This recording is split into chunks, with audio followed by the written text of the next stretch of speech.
Parang dami papuntin natin. Lagyan na naman tayo ulit.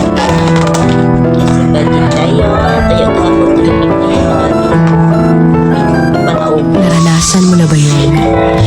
Akala mo wala ka ng pag-asa. Guys, ang aking Yung feeling na pagod ka na.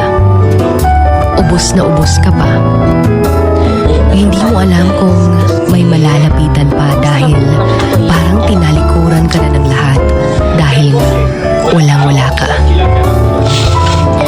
That moment na napapagod ka ng tiisin yung hirap ng buhay dahil tila ba'y wala na talagang pag-asa.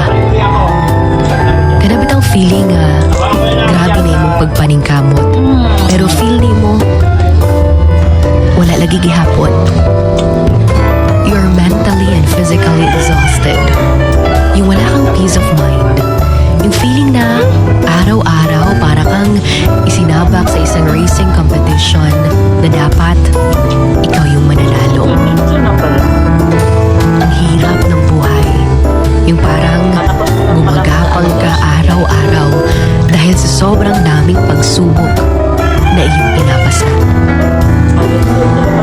Naging sobrang buti mong tao sa iba. Pero ngayon, tila ba'y tinalikuran ka nila. Gikaya ni mo tanan tungod kay wala kay laing masandigan. Di pud ka pwede nga magsalig sa uban kay ikaw pod ang ilang gisaligan. Ang hirap, diba? Nakakapagod na, diba? Yung dumating ka pa sa point na ayaw mo nang maniwala pa na magiging okay ka. Kasi parang ganun pa rin. Kung kanus super down ka, daghan pa jud kaayo ang mga nangawala sa imuha. Hindi mo alam kung saan ka palulugar. Hindi mo alam kung may pag-asa pa ba.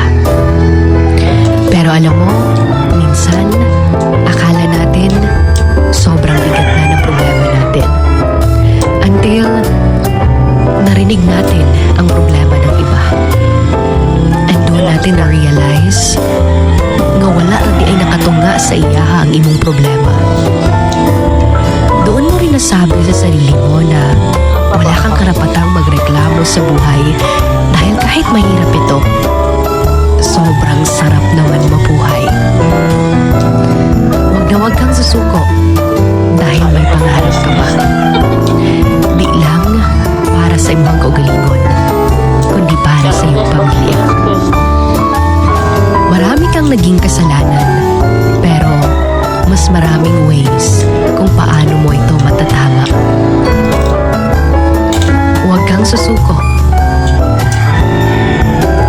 Dahil balang araw, mananalo ka rin. Patiently wait for your turn. Trust His ways, His plans.